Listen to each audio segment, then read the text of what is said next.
우리들이 쌓아놓은 것이 쉽게 무너지네요. 풍요로움이 재해 앞에 허약하죠. 의료도 신용 전염병 앞에는 무력하네요. 급한 환자도 아닌데 구급차를 불러도 7분 안에 차들이 왔지요. 그런 동네에서 살고 있었습니다. 그런데 지금부터는 그렇지만은 안 될 것 같으네요. 코로나 바이러스로 동경이 자숙 무드로 들어가면서 알게 된 사실, 그것은 곧 경제의 불안감을 갖다준다는 것입니다. 여기저기서 비명이 들려오고요. 웬만한 것에는 꿈쩍도 않는다는 신호하는 사실이 아닌 것이 드러났습니다.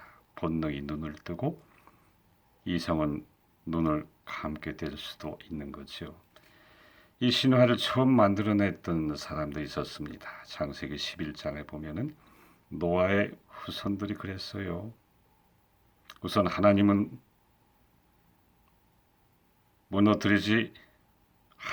무너뜨리지 못하는 힘과 높이를 가진 탑 모양의 성을 쌓자. 거기서 서로 힘만 합친다면 무슨 짓을 해도 하나님은 타치 못할 것이다 라고 단정을 했죠. 지금도 그런 고역의 정신은 인류에게 살아있고 똑같은 짓을 하고 있습니다. 그 탑의 이름은 여러분 알고 계시죠? 바벨이죠. 운명의 날이 다가왔죠.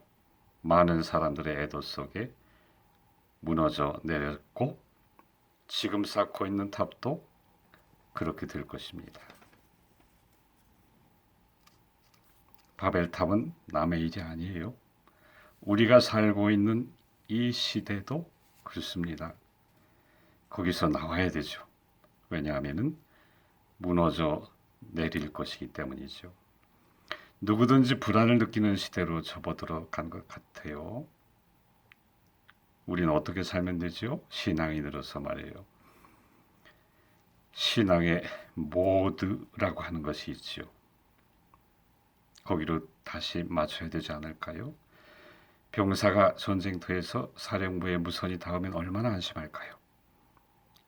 우리들도 마찬가지죠. 우리가 어떻게 하면 되는지 천국으로부터의 소리에 귀를 기울이면 되죠. 그리고 그 소리가 들려오면 얼마나 안심이겠습니까?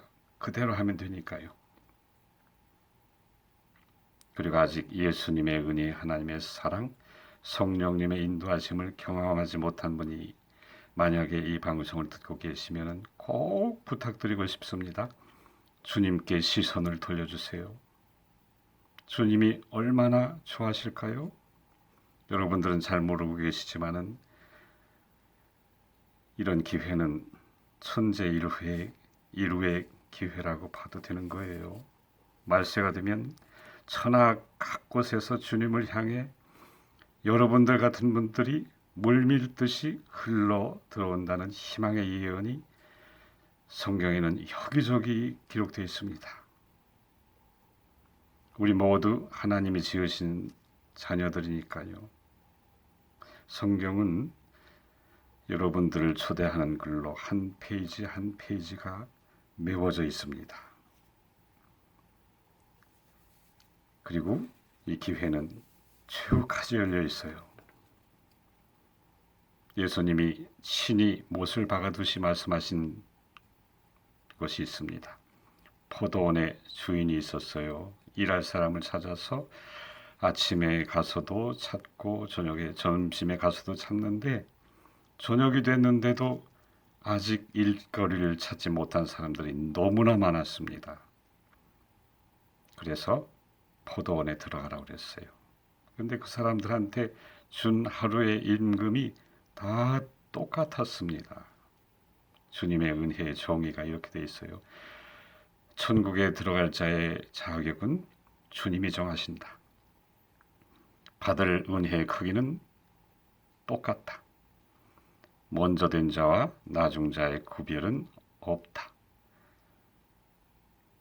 근데 가슴 아프게도 혹시 역전될 수도 있는 것이 문제죠.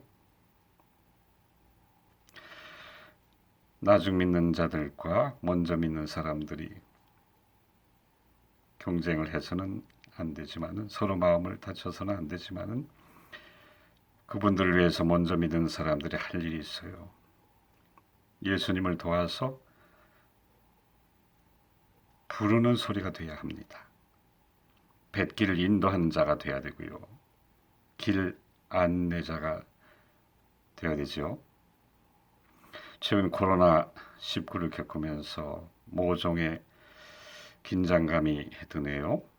삭치에 익숙해지고 안전신화에 마음이 무뎌져 있다가는 안 되겠다 하는 생각이 드는 거죠. 예수님 다시 오시기 전에 있다고 성경에 기록된 환란의 시작이 만약 지금이라고 하면은 아무 준비도 되어 있지 않는 거예요. 그냥 자고 있는 거예요. 성경은 예수님의 재림이 세상 사람들이 가장 행복하게 살고 있을 때 이루어진다고는 말씀하지 않으세요. 사람들이 절대 변하지 않는다고 믿었던 자연 법칙이 무너져가는 것을 사람들이 보고요. 의학이 더 이상 우리들을 지켜주지 못한다는 것을 알게 되고요.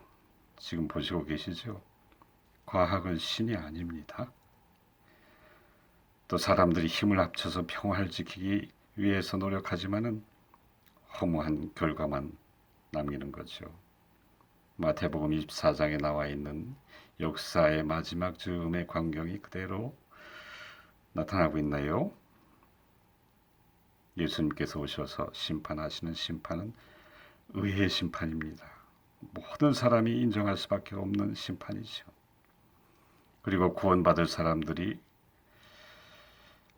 정해지기 직전에 지구상에 잠깐 계속될 환란의 시기가 놓여 있다고 말씀하십니다. 그리고 그 시기는 오히려 은혜의 시기라고 봐야 되겠죠. 왜냐하면 이 기간 동안 신앙인들은 믿음을 더욱 정련시키고 믿지 않는 분들이 하나님께 시선을 돌릴 마지막 기회가 되니까요. 그러나 이 환란은 쉽지 않아서 육체를 가진 사람들이 오래 견딜 것이 못합니다.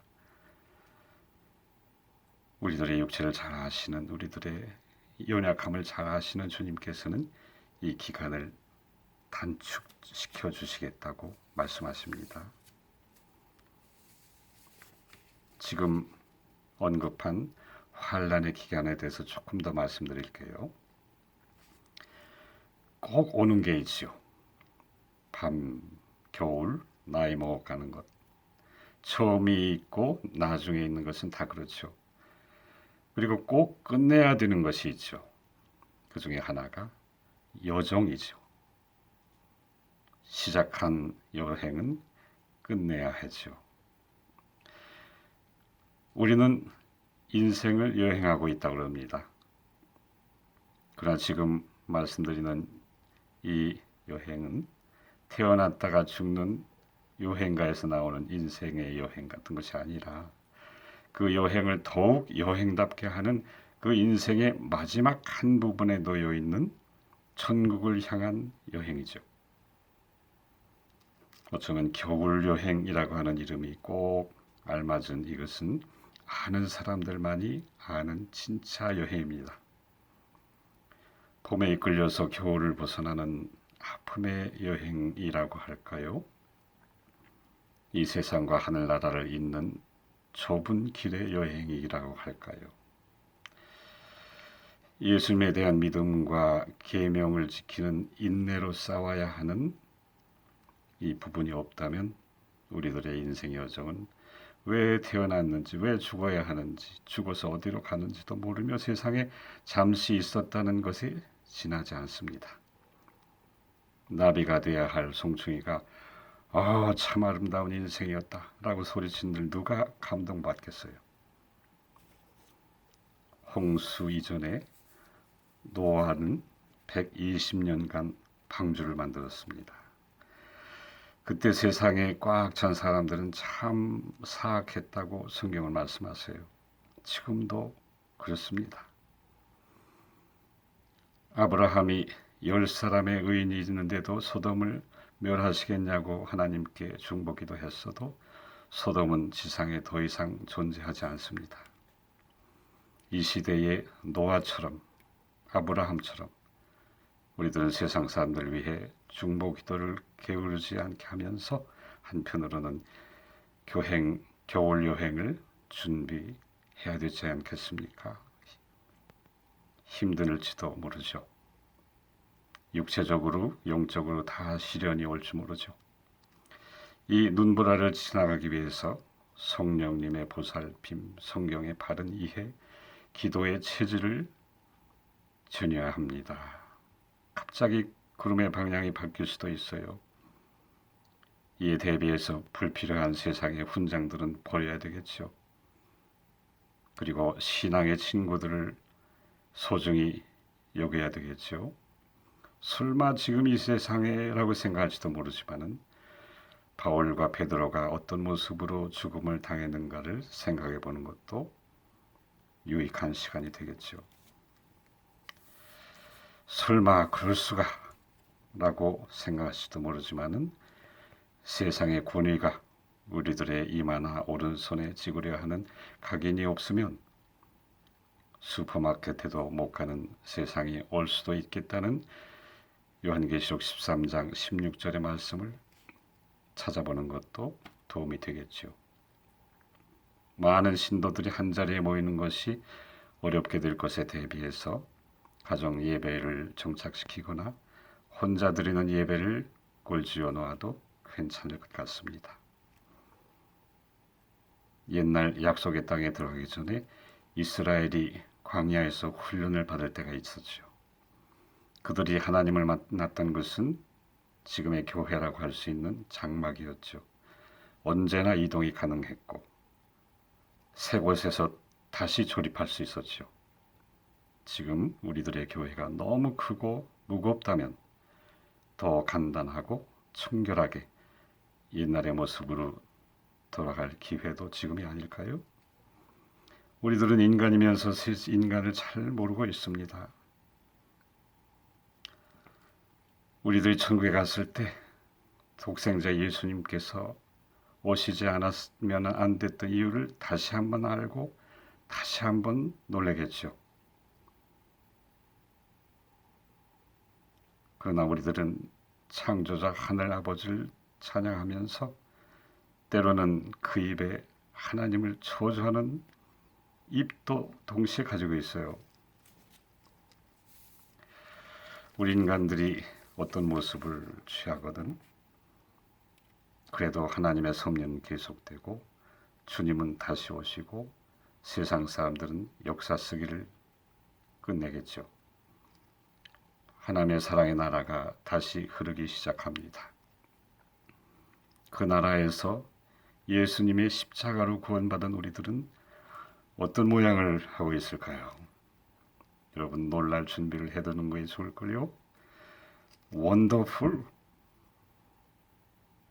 어메이징 이란 말은 그때 할 말이에요. 믿을 수가 없는 모습이 우리에게 주어집니다. 세상에서 예수님과 동행할 시간이 다 은혜와 놀라움의 연속이지만 천국에서의 우리들의 모습을 보며 예수님께서 주신 은혜가 얼마나 크고 놀라운 것인가를 그때 다시 한번 알 것입니다. 감격의 눈물이죠. 예수님께서 오셔서 씻어주십니다. 믿음과 인내로 견딘 너에게는 너무 당연하다라고 말씀하시면서 말해요. 기도합시다. 주님, 모든 것이 주님의 섭리 안에 있음을 알 때 저의 마음은 평온합니다. 주님께서 어둠을 헤치고 우리들에게 다시 오실 때 우리들이 해야 할 일들을 가르쳐 주시옵소서. 믿음과 인내가 필요할 때 견딜 수 있게 도와주시옵소서. 예수님의 이름으로 기도합니다. 아멘.